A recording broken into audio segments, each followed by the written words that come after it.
AP హోంమంత్రి Anitha ఇలాఖాలో gravel దందాతో చెలరేగిపోతున్నారు కూటమి నేతలు. అనకాపల్లి జిల్లా పాయకరావుపేట నియోజకవర్గం ఎస్ రాయవరం మండలం వేమగిరి గ్రామంలో గ్రావెల్ దందా యథేచ్ఛగా జరుగుతోంది. టీడీపీ నాయకుడు వజ్రపు శంకర్రావు జిరాయితీ భూమి అభివృద్ధి మాటన గ్రావెల్ అక్రమ తవ్వకాలు రవాణాకు పాల్పడుతున్నారు. ఎత్తుపల్లాలుగా ఉన్న జిరాయితీ భూమి చదును ముసుగులో గ్రావెల్ను తవ్వి ప్రైవేటుగా విక్రయిస్తున్నారు. అక్కడ గ్రావెల్ను ట్రాక్టర్తో తరలించి రోడ్డు నిర్మించడానికి మాత్రమే రెవెన్యూ అధికారులు అనుమతిచ్చారు. అయితే టీడీపీ నేత శంకర్రావు 7 లారీలతో పగలు రాత్రి తేడా లేకుండా గ్రావెల్ను రోడ్డు పనితో పాటు ప్రైవేట్ పనులకు తరలిస్తున్నారని గ్రామస్తులు చెబుతున్నారు.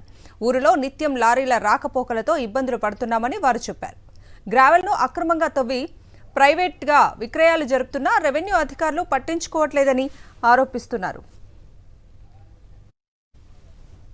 ఇక హోంమంత్రి ఇలాకాలో గ్రావెల్ దందాకు సంబంధించి పూర్తి అప్డేట్స్ ని మా ప్రతినిధి నాయుడుని అడిగి తెలుసుకుందాం. నాయుడు,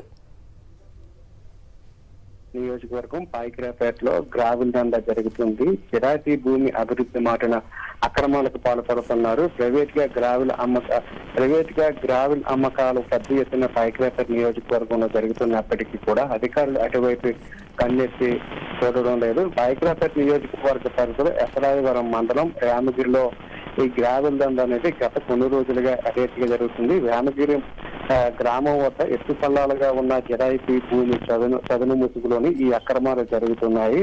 జిరాయితీ భూమిని చదును చేయగా వచ్చిన గ్రావెల్లో ట్రాక్టర్లతో తరలించి రోడ్డు నిర్మాణానికి మాత్రమే ఉపయోగించారని చెప్పి రెవెన్యూ అధికారులు అనుమతించినప్పటికీ కూడా మండలంలో టీడీపీ నాయకులు ట్రాక్టర్లతో పాటు లారీలతో కలిపి రాత్రి పగలు తేడా లేకుండా ఈ గ్రావెల్ అక్రమంగా తరలించి లక్షలాది రూపాయలను దండుకుంటున్నారు. ఇంత అవినీతి జరుగుతున్నప్పటికీ కూడా అధికారులు కనీస చర్యలు కూడా తీసుకోలేదు. దీంతో టీడీపీ అక్రమాలను సహించలేకపోయిన గ్రామస్తులంతా కూడా గ్రామంలో జరుగుతున్న గ్రావెల్ దందాను మీడియాకు వివరించారు. గత కొన్ని రోజుల నుండి కూడా యథేచ్ఛగా లారీలతోని అలాగే జేసీబీలతోని తవ్వి గ్రావెల్ అక్రమంగా తరలిస్తున్నప్పటికీ కూడా కనీసం వారి మీద ఎటువంటి చర్యలు కూడా తీసుకోలేదు. కూటమి అధికారంలోకి వచ్చిన తర్వాత ఆ పార్టీకి సంబంధించిన నాయకులు యథేచ్ఛగా అవినీతికి పాల్పడుతున్నారని తమ గ్రామంలోని ఇప్పటికైనా చర్యలు తీసుకోవాలని చెప్పి గ్రామస్తులంతా కూడా డిమాండ్ చేస్తున్నారు. పాయకరావుపేట నియోజకవర్గంలో మొదటి నుంచి కూడా అవినీతి అక్రమాలకు నిలయంగా మారింది. ఈ గ్రావెల్ దందా